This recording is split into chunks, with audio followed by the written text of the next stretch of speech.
Tarring നടത്തി ഏതാനും മാസങ്ങൾക്കിടയിൽ തന്നെ പൊളിഞ്ഞ മൂന്നാർ സൈലന്റ് വാലി റോഡിന്റെ തകർന്ന ഭാഗത്തെ ടാറിംഗ് ജോലികൾ വീണ്ടും നടത്തുമെന്ന് അഡ്വക്കേറ്റ് എ രാജ എം.എൽ.എ. മഴ കുറയുന്ന മുറയ്ക്ക് ടാറിംഗ് ജോലികൾ നടത്തുവാൻ നിർമ്മാണം ഏറ്റെടുത്തിരുന്ന കരാറുകാരനോട് തന്നെ നിർദ്ദേശം നൽകുമെന്ന് എം.എൽ.എ. വ്യക്തമാക്കി. നിർമ്മാണം നടത്തി ഏതാനും മാസങ്ങൾക്കിടയിൽ തന്നെ റോഡ് പൊളിഞ്ഞതോടെ വലിയ പ്രതിഷേധമാണ് രൂപം കൊണ്ടിട്ടുള്ളത്.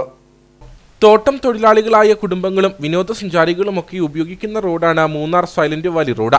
2018 ഈ റോഡ് തകർന്നിരുന്നു. പിന്നീട് അങ്ങോട്ട് വർഷങ്ങളോളം പ്രദേശവാസികൾ യാത്രാക്ലേശം അനുഭവിച്ചു.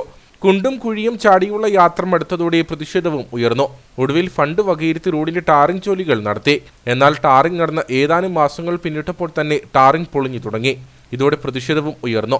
ഈ സാഹചര്യത്തിലാണ് വിഷയത്തിൽ ഇടപെടൽ ഉണ്ടാകുമെന്ന് അഡ്വക്കേറ്റ് എ രാജ എം.എൽ.എ. വ്യക്തമാക്കിയത്. 2018 പ്രളയത്തിൽ തകർന്ന് ചില സ്ഥലങ്ങളിലൊക്കെ റോഡ് ഒലിച്ചു പോയിട്ടുണ്ട്.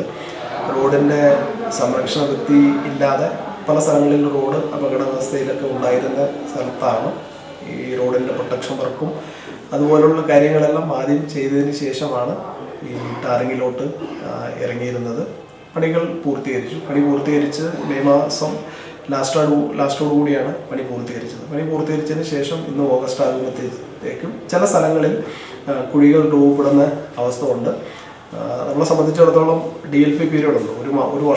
ഒന്നര വർഷത്തിനുള്ളിൽ ഈ റോഡിൽ എന്തെങ്കിലും അപാകതകൾ സംഭവിച്ചിട്ടുണ്ടെങ്കിൽ ഈ കരാറുകാരൻ പണികൾ പൂർത്തീകരിക്കേണ്ടതാണ്. അപ്പോൾ അദ്ദേഹത്തിനോട് നിർദ്ദേശം നൽകിയിട്ടുണ്ട്.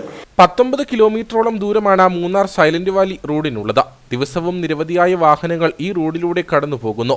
റോഡ് നിർമ്മാണം പൂർത്തീകരിക്കാൻ വൈകിയത് സമാനതകളില്ലാത്ത ദുരിതം പ്രദേശവാസികൾക്ക് സമ്മാനിച്ചിരുന്നു. നിലവിലെ സ്ഥിതി തുടർന്നാൽ റോഡ് വൈകാതെ പഴയ നിലയിലാകുമെന്ന് പ്രദേശവാസികൾ പറയുന്നു.